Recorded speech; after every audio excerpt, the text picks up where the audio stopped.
It's all military tactics to neutralize you so you don't get involved in the process. You know, not only have they announced that Mossad can kill American citizens in America, they're now saying that the CIA can kill citizens who aid Al-Qaeda. Bush doesn't exempt Americans. Without a jury, without a trial, without an arrest, without charges, they just kill you. It's just a murder in the newspaper. And they're saying this?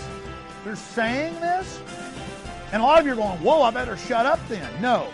If you put up with this, they're going to take everything you got, your pension funds, your jobs. The new economy is surveillance and prisons. The military-industrial complex just decided, hey, why not overthrow America? Why not have a sophisticated coup using the media in Madison Avenue? If we don't stand up and say no to this in large numbers, whether you serve them or fight them, you're going to be abused. You cannot sign your children over. You cannot commit them to a life of living hell. You fools, you're in danger! Can't you see? They're after you! They're after all of us! Our wives, our children, everyone! You're next! You're next! You're next! Most people in government are good, lower down in the pyramidal structure. But as you get up into the higher levels, you have these globalists writing the policy for your state and local governments, for your police, for your military, slowly twisting their minds, legitimizing torture, legitimizing every form of corruption imaginable. Next thing, they'll be breeding us like cattle for food. You gotta tell them. You gotta tell them. We must stand up against it. CIA can kill citizens who aid Al-Qaeda. Bush doesn't exempt Americans. Al-Qaeda is a CIA creation. Here's that media advisory, muted response to Ashcroft's sneak attack on liberties. And it says, despite the draft legislation's authoritarian provisions, including one that would empower the government to strip Americans of their citizenship if they participate in lawful activities of any group that the Attorney General labels terrorists. See, this is just no judge, no jury, they just say it. Mainstream U.S. media has responded with only a handful of stories. This is frightening. And here's the report about the city council announces major overhaul of City Hall. And it says the federal government is taking over the city. So the states are mimicking the new federal powers. In Wisconsin, the Milwaukee Journal-Sentinel reported, Stephen Megritz, it says he sued and deposed public officials. This is not going to be tolerated. This is paper terrorism. And they got him before a kangaroo court. And because he sued public officials, he's going to get 5 years in prison. The prosecutors tried to get 15 to life. So now the definition of terrorism is mushrooming, but you're thinking, oh, well, that's just Wisconsin. In Oregon, the chairman of the Judiciary Committee in their legislature, a Senator Menace to Liberty, he's the chairman of the committee, and this thing has a good chance of passing, relating to terrorism, creating new provisions and amending Section 19, Chapter 666 of Oregon Code. Section 1A, they commit the crime of terrorism if the person knowingly plans, participates in or carries out any act that is intended by at least one of its participants to disrupt. So, a whole group becomes terrorist and gets life in prison if one person, one of its participants, carries out actions that are intended to disrupt. Now, here's the actions that everybody gets life in prison if one person carries it out. A, the free and orderly assembly of the inhabitants of the state of Oregon. B, commerce or the transportation system of the state of Oregon. Or C, the educational or governmental institutions of the state of Oregon or its inhabitants. You block a road, you block a street, you throw an egg, you have a car wreck and block the road. It says it. You get life in prison. It says a person convicted of terrorism shall be punished by imprisonment for life. This is what government would like to do.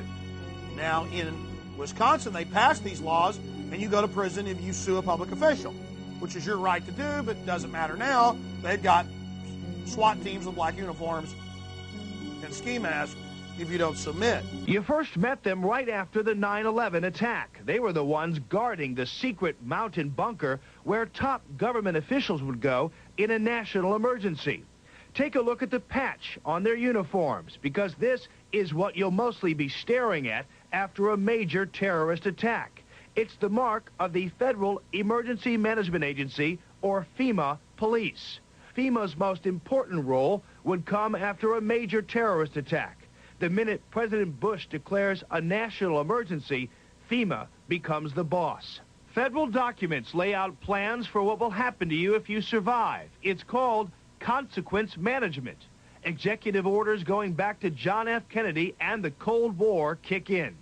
Order number 11002 directs the Postmaster General to register all residents, including the mayor, so movement and relocation can be controlled. Executive Order 10995 says FEMA takes over all radio and TV. Order 10997, FEMA takes over gas stations and electric companies. Order 10998, FEMA takes over grocery stores and farms. Order 10999, FEMA controls movements of cars and boats. Order number 11,000, FEMA can suspend wage laws and put labor forces to work without pay. Order number 11,001, FEMA takes over hospitals and schools. FEMA answers only to the National Security Council and the President. Congress cannot intervene for 6 months. So you got to wonder, is that why the federal government hasn't given cities like St. Louis so much as a dime for their own consequence management? The Federal Emergency Management Agency is a blessing for victims of natural disasters, but in a nationwide crisis, FEMA has the legal authority to replace the U.S. government. Why would such a system be created unless there's a conspiracy to use it?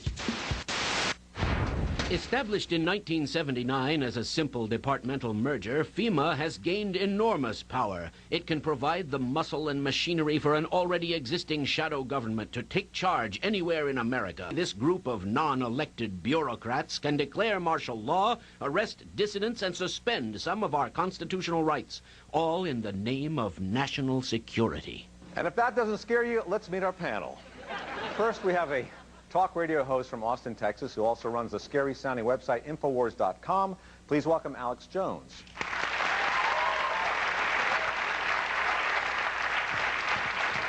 Alex, you look a little paranoid. What's the conspiracy here? I'm just thinking about the best way to warn the American people of this incredibly secretive, powerful organization that has tentacles down into every facet of our society. It is the machinery, it is the cogs that the national security dictatorship are now already controlling the country with and are expanding their control right now. Anyone ever tell you sound like Patton? We need somebody to take charge, but it's certainly not FEMA. We need to definitely warn the people about this organization. How did they get so powerful, Alex? Well, look, there's all this propaganda about how much they love us and how they take care of us. I mean, that was basically Hitler's line in Germany that convinced the German people. And every administration adds more powers to it. Republican, Democrat. So they're taking Hitler's lines.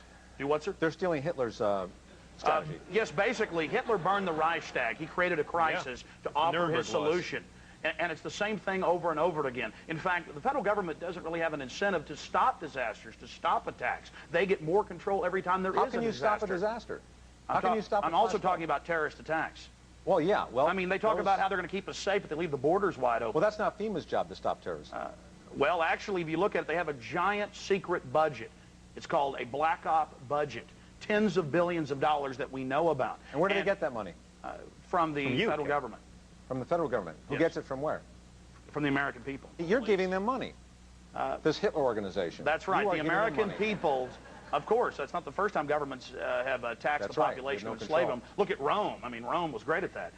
But it's the same thing over and over again. If they were going to take over the United States, like you're saying, wouldn't they have had a great opportunity to do so? They've already taken over. I told you in '96 they control every radio and television station in the country. They could control every radio. That's right. They're putting the entire system in place. If they didn't take over after that disaster in New York, I'm talking about the Yankees losing the series. What kind of scenario? What kind of scenario do you think? Hold on, let me take that. If they didn't take over then, I mean, that was a perfect opportunity. But none of this stuff happens overnight. It's incrementalism. More and more power, more and more control. That's what we see developing here with FEMA. And look, it's been in the Washington Post, the New York Times, you name it, that Bush hasn't included the Speaker of the House, Leader of the Senate in direct line of ascension with codes, with access cards to the bunkers. They're not even including them in continuity of government. The first time in history our government activates that. FEMA is now in control. How concerned are you about this? Do you lose sleep at night thinking about this? Yeah, absolutely. I work as hard as I can on the radio. Are you going to take a nap after this? Hey, look, Infowars.com is dedicated to fighting this globalization, this new world order. Does this worry you? No, FEMA doesn't worry me. I don't think that FEMA would ever have the power to impose any kind of martial law.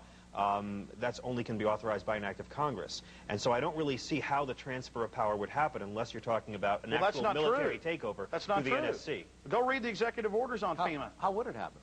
Look, it's already happening. The bunkers are in command right now. Get out of here. It's where Cheney is. There's an important point that you need to realize. I've made 8 documentary films.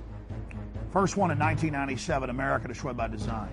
I made Police State 2000, Police State 2, The Takeover, and now Police State 3, Total Enslavement. And we went and showed you the Marines training to confiscate your guns, training with foreign troops, admittedly to put Americans in FEMA camps. And now they're announcing on television and radio stations and in major newspapers plans to round you up, plans to shut down cities, plans to put you in camps. They built these camps.